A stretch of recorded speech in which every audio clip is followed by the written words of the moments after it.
Hi, Kevin Wray here from Folios. And the other day I got a call on my radio show saying, Kevin, I have this pot of money that I have saved up, and I was told I could withdraw 5% a year and keep that 5% a year increasing with inflation over time. Will it work or won't it work? So we put together this video called What a Difference a Year Makes. And what we want to illustrate here is the timing that goes on in your decision of when you retire and whether it makes sense or not to do this model. So we're going to look here at 1998 versus 1999. So 1998, you'll see it illustrated in the red line. And what happens here is he has $1 million saved up. He withdraws 5%. He indexes that 5% every year with inflation. So we start at 50,000. It goes up a little bit every year.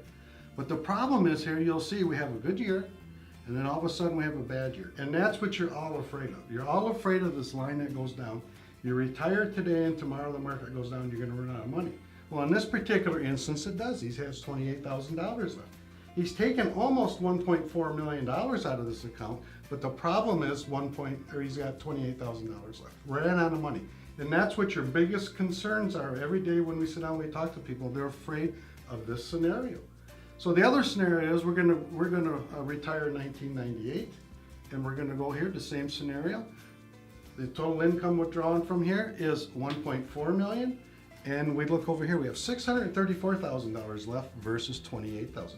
So what happened? It's just 1 year. It's called sequence of returns. It matters when you retire. The timing is the important part to take away from here. How can you pick the right time to retire?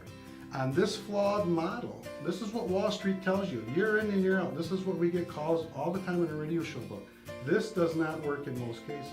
What I'd like to show you something different that we do here at Insight Folios, and we're going to use dividends in this example.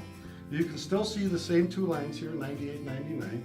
Instead, we're going to use dividends here. Now there's a huge difference, and you're going to see the first huge difference here is our income. We took out $2 million versus 1.4. And our account now is $2.8 million versus $634, $28,000. Why is that so? How come this works so much better than this? Well, the big reason is this, is when the market tanks and it starts to go down and you need $50,000 in this particular instance, you have to sell shares of your mutual fund in order to generate it. Here with the dividends, we are not selling shares. We're going to buy you a lot of shares, and those shares are going to produce income for you. So for example, AT&T pays $2.04 per share. If you own 1,000 shares and you never sell that share, that income's pretty predictable. So here we are not selling shares. We're going to hold on to that number of shares. Here we have to sell shares. We think this is a much better model because we don't want to put you in position in the same time frame, the same timing, the market goes down, that we're forced, compelled to sell shares to get the income that you need.